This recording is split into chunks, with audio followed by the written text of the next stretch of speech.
ஓர் கருணாலயம், பாதம்தான் கமலாலயம்.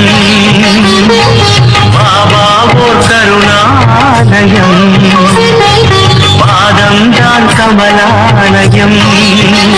சாயப்பா உறவுகள் அனைவருக்கும் வணக்கம்.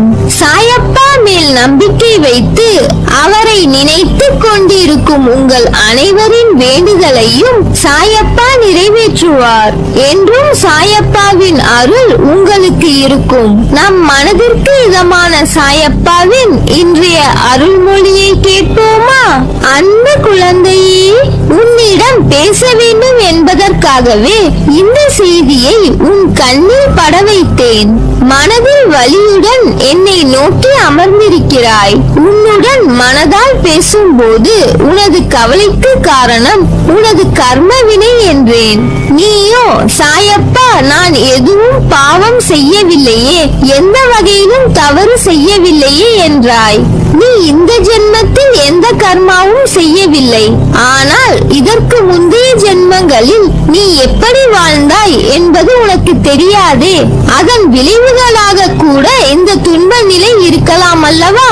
அப்பா, பழைய ஜென்ம விஷயங்களை சொல்லி என்னை சமாதானப்படுத்த நினைக்காதீர்கள் என்று யோசிக்கிறாய் அல்லவா? எனக்கு புரிகிறது உன் மன ஓட்டம். உன் கஷ்டத்திற்கு என்ன காரணம் என நீ கேட்கலாம். இறைவனின் திருவிளையாடல் உனது வாழ்வில் நடப்பதால் நீ துன்பத்தை ஏற்க வேண்டிய நிலை உள்ளது என்பதை மறக்காதே. என்ன அப்பா சொல்கிறீர்கள்? அப்படியானால் என் கஷ்டம் தொடர்கதையாக இருக்க போகிறதா என கேட்கிறாய். நிச்சயம் இல்லை. எப்போது என்னை உறுதியாக பற்றி கொள்ள ஆரம்பித்தாயோ அப்போதே நீ விடுதலையின் படியில் காலை வைத்து விட்டாய் என்பதை உறுதியாக நம்பு. இந்த சாய் உன்னுடைய வலியையும் பிரச்சனை அனைத்தையும் நிர்மூலமாக்கி விடுவான். அனைவர் மீது கருணை கொண்ட இந்த சாய் உன்னையும் பாதுகாப்பான். இப்போது நீ பிரச்சனைகள் தடங்கல்கள் எனும் கடலில் கழுத்து வரை மூழ்கி இருக்கலாம். துக்கமும் வேதனையுமாகிய படுகுழியில் அமிழ்ந்து போயிருக்கலாம். வருத்தப்படாதே, அமைதியாக இரு. நம்பிக்கையோடு என் நாமத்தை இடைவிடாது சிந்திப்பவர்கள் துக்கப்படுவதில்லை. ஒரு மகிழ்ச்சியான விஷயத்தை சொல்லவா? உனது துக்க நாட்கள் முடிந்துவிட்டது. எனது நாமம் உனது உள்ளத்திலும் யோக சக்தியான என் உதி உன் நெற்றியிலும் இருக்கும் வரை எந்த கெடுதலும் உன்னை நெருங்க முடியாது. இது என் சத்திய வாக்கு. கடந்த காலத்தில் நடந்த விஷயங்களை பற்றி நீ கவலைப்படக்கூடாது.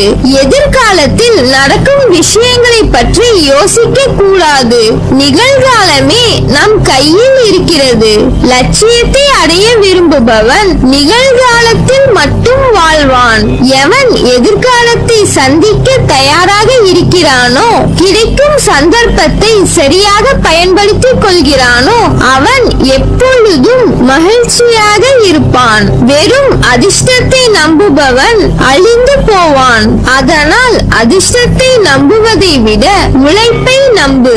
உழைப்பவனை அதிர்ஷ்டமும் தேடி வரும். நல்ல பிள்ளையான உனக்கு ஏன் இவ்வளவு கோபம்? கோபத்தால் எதை சாதித்தாய்? கோபத்தால் உனக்கு நன்மையும் நல்ல பெயரும் கிட்டியதா? கோபத்தால் இன்று உன் மனதிற்கு நெருக்கமானவர்கள் கூட எப்பொழுதும் தொலைவில் இருப்பதை போன்று உணர்கிறாய் என்றால் அதற்கு காரணம் நீதான். உன் முன்கோபம் தான். என் மீது கோபப்படுகிறாய். இரவும் பகலும் உன்னுடன் தான் இருக்கிறேன். ஆனால் நீயோ நான் உன்னை நிர்கதியாய் விட்டு விட்டேன் என்று புலம்புகிறாய். உன்னிடம் நிறைய நல்ல குணங்கள் உள்ளது. ஆனால் அதை உன் கோபம் ஒன்றே முன்னின்று மறக்க செய்கிறது. எல்லோரிடத்திலும் தன்மையாக பேசு. எல்லோருக்கும் வாழ்க்கையில் சண்டை சச்சரவுகள் இருக்கத்தான் செய்யும். அதையெல்லாம் பொருட்படுத்தவே கூடாது. சில விஷயங்களை அப்படியே விட்டு விடுவது உனக்கு நல்லது. ஏனெனில் உன்னை சுற்றியுள்ள சிலர் பிரச்சனை பற்றி அறிந்தும் அறியாதவர்கள் போல உன்னிடம் நடிக்கிறார்கள். ஆனால் நீயோ அதை புரிந்து கொள்ளாமல் பிரச்சனைகளுக்கான தீர்வை தேடி அலைந்து திரிந்து கொண்டிருக்கிறாய். சிலர் உனக்கு பின்னால் உன்னை பற்றி கேலியாக பேசுவதை வருந்துகிறாய். ஒன்றை நன்றாக புரிந்து கொள். அவர்கள் விமர்சனம் செய்யும் காரணம் தெரியுமா? உன் தரத்திற்கு வர முடியாத போது உன்னிடம் இருப்பது போன்று அவர்களிடம் இல்லாத போது உன்னை துன்புறுத்தி அது முடியாத போதுதான் அவர்கள் இப்படி செய்கிறார்கள். இன்னும் உன் வாழ்க்கையில் பல அற்புதங்கள் நடக்கப் போவதையும் நீ பார்க்கத்தான் போகிறாய். என் வார்த்தைகள் மீது நம்பிக்கை வை. நீ என் உயிரான குழந்தை. நீதான் எனக்கு உலகம். கஷ்டம் வலி யாருக்கு இல்லை? ஒருவர் உனக்கு கஷ்டத்தை ஏற்படுத்த நினைத்தால் அதை நீ அனுபவிக்கிறாய் என்றால் கர்ம வினைதான் காரணம். நான் அனுமதிக்காமல் அவை உன்னிடம் வராது. அப்படியும் கஷ்டமும் துன்பமும் உனக்கு வருகிறது என்றால் உனக்கு சில விஷயங்களை புரிய வைக்கத்தான் வருகிறது. நாம் செய்யும் காரியங்களின் பலனையே நாம் அடைகிறோம். நல்லதும் கெட்டதும் நம் செயல்கள் மூலமே விளைகிறது. முன் செய்த பாவ புண்ணிய பலன்களை நாம் இன்று அனுபவிக்கிறோம். கலங்காதே, உனக்கான அனைத்தும் விரைவில் உனக்கு கிடைக்கும். அனுதினமும் உன்னை ஏதாவது ஒரு ரூபத்தில் வழி நடத்த நான் முயற்சி செய்து கொண்டு வருகிறேன். ஆனால் நீயோ அதையெல்லாம் தவற விட்டுவிட்டு பிறகு மீண்டும் என்னிடமே வந்து உன் துயரங்களை போக்க வழி கேட்கிறாய். முதலில் துயரங்களை நினைத்து கவலைப்படாமல் இரு. அப்போதுதான் உன்னை சுற்றி என்ன நடக்கிறது என்று உன்னால் உணர முடியும். உன்னை சொல்லி குற்றமில்லை. இது காலத்தின் கட்டாயம். நீ இந்த நிலைமையை அனுபவித்தே ஆக வேண்டும். என் பிள்ளையான உன்னை காக்கவே போராடி கொண்டிருக்கிறேன். நீ இப்பொழுது அனுபவிக்கும் உன் கர்ம வினைகளின் பெரும் பகுதியை உனக்காக நான் அனுபவிக்கிறேன். நீ இப்போது அனுபவித்துக் கொண்டிருப்பது அதன் சிறு பகுதியே. வாழ்க்கையில் நீ சந்திக்கும் தோல்விகளை வைத்து வாழ்வில் தோல்வியுற்று விட்டதாக முடிவு செய்யாதே. நீ அனைத்திலும் வெற்றி பெறும் நாள் வெகு தூரத்தில் இல்லை. விரக்தியை தூக்கி ஏறி. அதுதான் உனக்கு முதல் எதிரி. எந்த நேரமும் உன்னை பாதுகாத்துக் கொண்டிருக்கிறேன். உன் சாயப்பா உனக்கு உலகமாய் தெரிகிறேன் என்று உணர்கிறாய். பிறகு எப்படி உன்னை விட்டு போவேன்? உன் அம்மாவாக அப்பாவாக என்றும் துணை நிற்பேன். என்னுடைய முழுமையான அருளால் உன்னை ஆசிர்வதிப்பேன். வாழ்க்கையில் ஜெயிப்பாய். உனக்கான சந்தோஷம் உன்னை தேடி வரும். நீ என்னை நினைக்கும் போது உனக்குள் ஒரு சிலிர்த்த உணர்வை ஏற்படுத்தும்.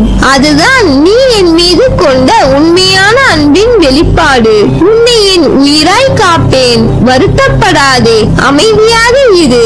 நம்பிக்கையோடு என் நாமத்தை இடைவிடாது சிந்திப்பவர்கள் துன்பப்படுவதில்லை. உனது துக்க நாட்கள் முடிந்துவிட்டது. எனது நாமம் உனது உள்ளத்திலும் யோக சக்தியான உதி உன் நெற்றியிலும் இருக்கும் வரை எந்த கெடுதலும் உன்னை நெருங்க முடியாது. இது என் சத்திய வாக்கு. அனைத்து வளங்களும் உன்னை சேரும் காலம் வந்துவிட்டது. நீ சகல சௌபாக்கியங்களையும் பெற்று சீரும் சிறப்புமாய் நல்ல பெயருடன் நிம்மதியான வாழ்க்கை வாழ்வாய். உனக்கு எல்லா சூழ்நிலையிலும் நான் துணை நிற்பேன். நல்லதே நடக்கும். நீ என் பரிபூர்ண அருளும் ஆசீர்வாதமும் அன்பும் பெற்ற என் செல்ல பிள்ளை.